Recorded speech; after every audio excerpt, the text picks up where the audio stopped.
26/11 এই দিনটির কথা আজও পর্যন্ত কোনো ভারতবাসী ভুলে যায়নি। সেদিন উপকূলবর্তী অঞ্চলে মহারাষ্ট্রের মধ্য দিয়ে 10 জন জঙ্গি ভারতের মধ্যে ঢুকে পড়ে। তাদের উদ্দেশ্য ছিল গণহত্যা করার।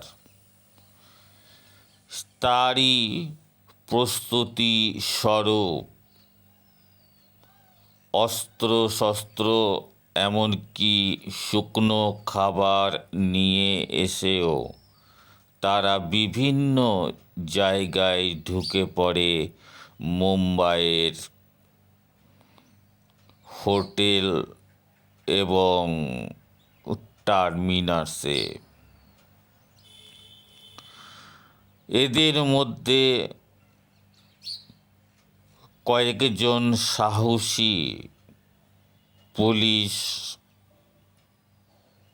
রেস্তোরাঁ কর্মী এবং তার সঙ্গে সঙ্গে বিভিন্ন হোটেলের ম্যানেজার তারা মারা যান ঠিক কথায়, কিন্তু পুলিশের গুলিতে নিকেশ করা হয়েছিল 9 জন জঙ্গিকে। একজন অবশ্যই বেঁচে যায়, যার পরিচয় কী ছিল তা জানা যায়নি প্রথমে, কিন্তু পরবর্তীকালে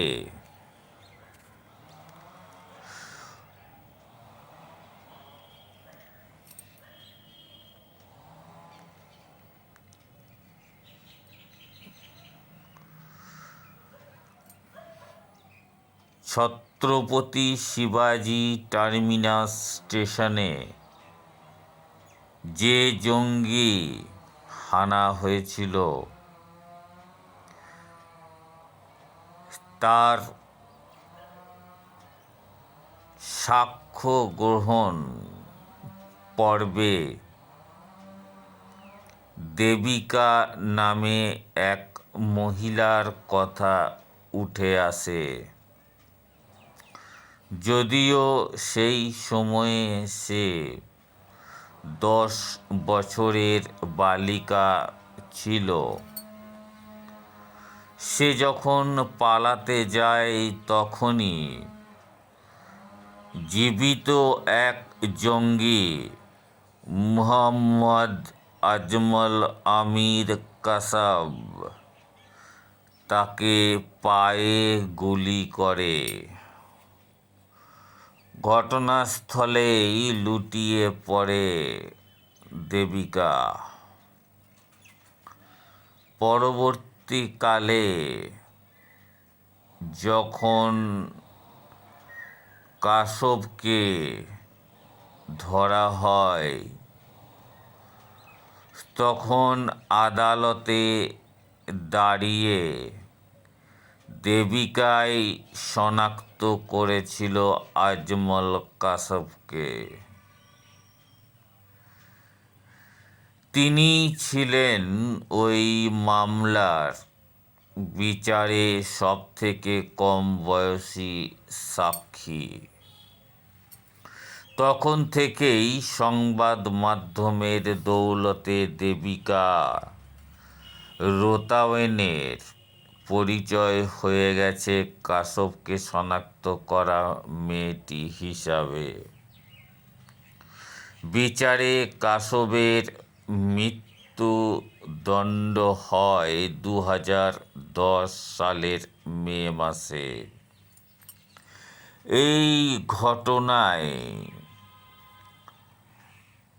যেটা উঠে আসে প্রায় 60 ঘন্টা ধরে এই জঙ্গিরা দখল করে রেখেছিল বিভিন্ন হোটেল এবং টার্মিনাস,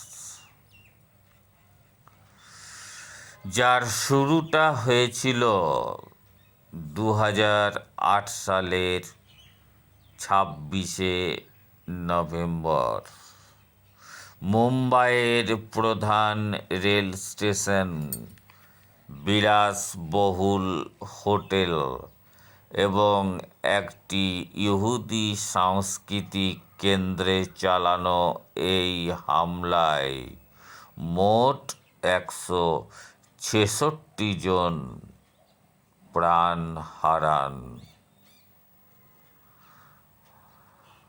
ব্যুরো রিপোর্ট।